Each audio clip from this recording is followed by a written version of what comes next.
स्वागत है आप सभी का हमारे YouTube चैनल MSTR एजुकेशन में। आज हम लोग उत्तल लेंस की फोकस दूरी के लिए सूत्र का निरूपण करेंगे। देखिए, सबसे पहले उत्तल लेंस की फोकस दूरी के लिए करना है तो आप एक उत्तल लेंस बनाइए। उत्तल लेंस आप जानते हैं किनारों पर पतला और बीच में मोटा होता है। ये यहाँ पर इसका प्रकाशिक केंद्र, यहाँ से इसकी प्रिंसिपल एक्सिस बना दीजिए। ये इसकी प्रिंसिपल एक्सिस हो गई।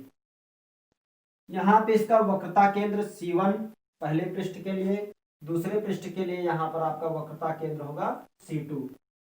पहले का प्रथम फोकस F1, यहाँ पर द्वितीय फोकस F2। अब देखिए, आपको इसकी फोकस दूरी के लिए सूत्र ज्ञात करना है तो सबसे पहले आप यहाँ पर एक वस्तु स्थित कीजिए। इसका नाम दे दीजिए O डैश।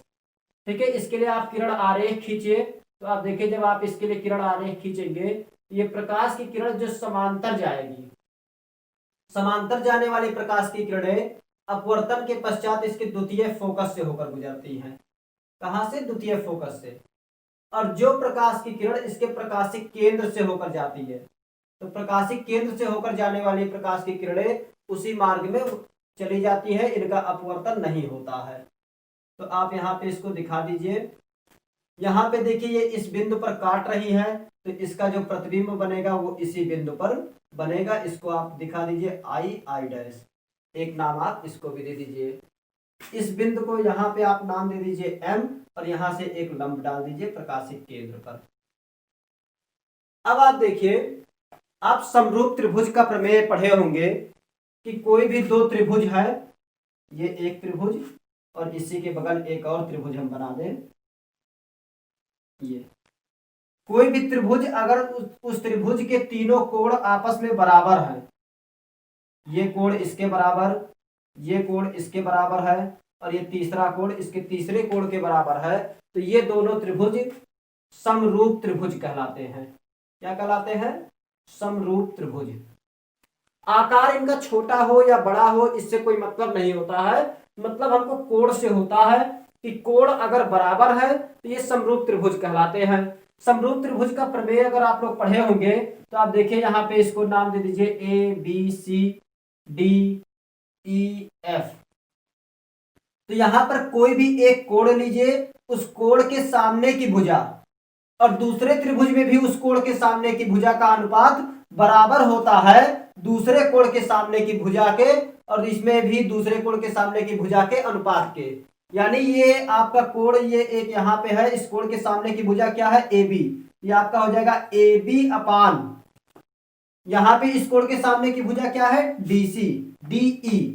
यहाँ AB अपान DE बराबर होगा किसके? दूसरा कोण यहां से लीजिए, इसके सामने की भुजा है BC और यहाँ पे इस कोण के सामने की भुजा है DF, BC अपान DF के। ये समरूप त्रिभुज का प्रमेय है, तो इसी का यूज हम लोग इसमें भी करेंगे, इस डेरिवेशन में। तो आइए देखिए ये कैसे होगा। अब आप देखिए, यहां पर O डैश P एक त्रिभुज ये बना रहे हैं, जिसका ये एक हिस्सा ये 90 अंश कोण है। और आप देखिए यहाँ पे ये कोण और ये कोण, ये दोनों शीर्षाभिमुख कोण हैं।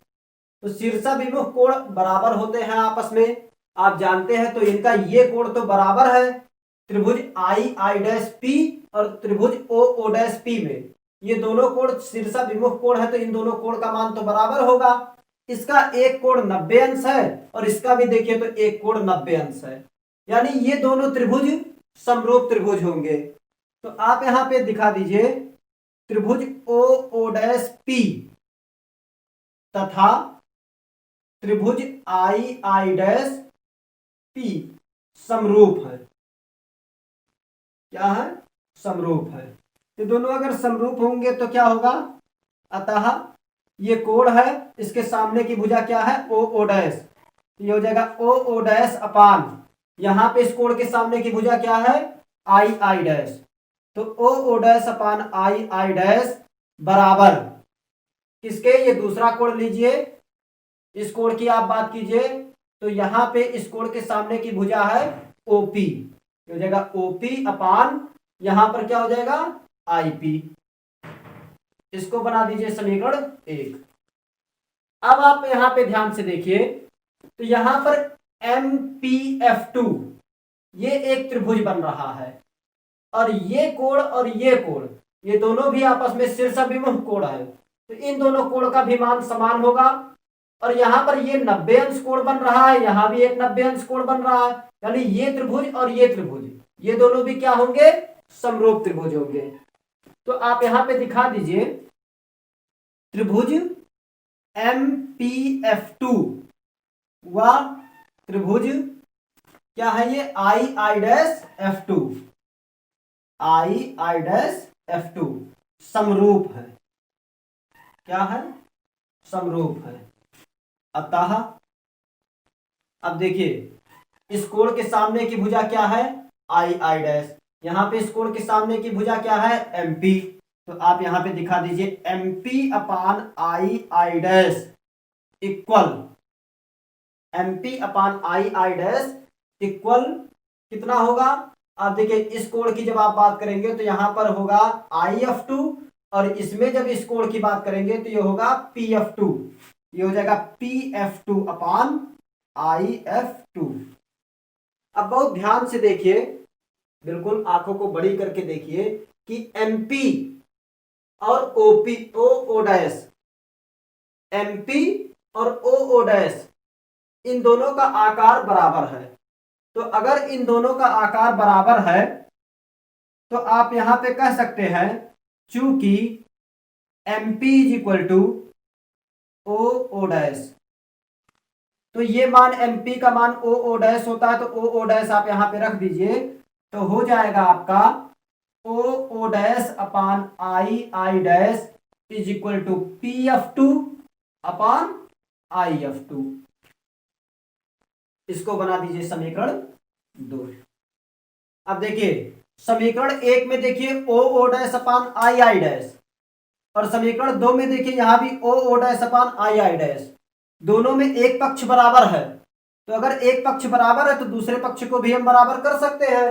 तो आप यहां पर कर दीजिए समीकरण 1 व 2 से, समीकरण 1 व 2 से क्या हो जाएगा, OP upon IP, OP upon IP is equal to PF2 upon IF2, PF2 upon IF2।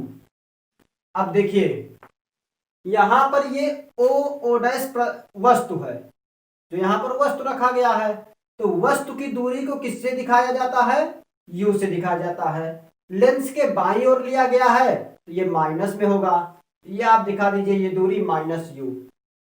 यहां पे आपका प्रतिबिंब कहां बन रहा है, यहां पर बन रहा है, तो ये प्रतिबिंब की दूरी को आप दिखा दीजिए V। ये दाईं ओर लिया गया है इसलिए धनात्मक रहेगा, और ये बाईं ओर लिया गया है इसलिए ऋणात्मक रहेगा। अब देखिए, यहां P से F2 की दूरी ये होगा F, फोकस दूरी। प्रकाशिक केंद्र और द्वितीय फोकस के बीच की दूरी को फोकस दूरी कहते हैं, ये आप F दिखा दीजिए। आइए सारा मान यहां पे रखते हैं। देखिए OP, तो O से P तक की दूरी क्या है, -U, तो ये हो जाएगा आपका -U अपान IP, I से P तक का, तो I ये है, और यहां से P तक का ये क्या है, V है, यहां पे रख दीजिए V is equal to PF2, P से F2 तक क्या है, F है, अपान IF2, I से F2। तो देखिए I से F2 की दूरी आपको नहीं पता है, ये पूरी दूरी V है, ये इतना दूरी F है, और ये दूरी आपको ज्ञात करना है, तो V में से F घटा दे तो ये दूरी आपको मिल जाएगी। यहां पर आप लिख सकते हैं V माइनस F, दोनों का क्रॉस मल्टीप्लाई करा दीजिए, ये हो जाएगा VF is equal to -U V minus F, तो ये हो जाएगा आपका VF is equal to -UV और माइनस माइनस प्लस UF। अब F और F को एक साथ कर लीजिए, ये आपका हो जाएगा VF माइनस UF, या आप इसको उधर कीजिए, VF को उधर कीजिए, UV को इधर ले आइए, ये आपका प्लस में आ जाएगा, तो ये हो जाएगा UV is equal to UF minus VF। अब देखिए यहां पर दोनों पक्षों में यू वी एफ से भाग दे दीजिए, दोनों पक्षों में क्या करेंगे, यू वी एफ से भाग दे देंगे, तो आपका हो जाएगा U V upon U V F is equal to U F upon U V F minus V F upon U V F. यहां पे देखिए यू वी से यू वी बर्बाद, यहाँ पे u से u, f से f बर्बाद, यहाँ पे v से v और f से f बर्बाद। यहाँ पे क्या बचा 1/f, यहाँ देखिए यहाँ पर आपका बचा 1/f इज इक्वल टू, यहाँ पर नीचे क्या बचा है, v बचा है, ये हो जाएगा 1/v माइनस यहाँ पे क्या बचा है, u बचा है, ये 1/u। ये इसकी फोकस दूरी का सूत्र होता है 1/f is equal to 1/v minus 1/u। दर्पण में ये सूत्र धनात्मक होता है, लेंस में ये सूत्र ऋणात्मक होता है। उत्तल लेंस हो या अवतल लेंस हो, दोनों के लिए फार्मूला यही यूज होता है। नेक्स्ट वीडियो में हम अवतल लेंस के लिए भी फोकस दूरी का सूत्र, उसका भी डेरिवेशन करके आपको दिखाएंगे, वहां पर भी मान यही प्राप्त होगा। तो इसको आप वीडियो को पॉज करके इसको आप नोट कर लीजिए, और अगर आपने अभी तक चैनल को सब्सक्राइब नहीं किया है तो चैनल को सब्सक्राइब कर लीजिए, शेयर कीजिए, लाइक कीजिए। धन्यवाद।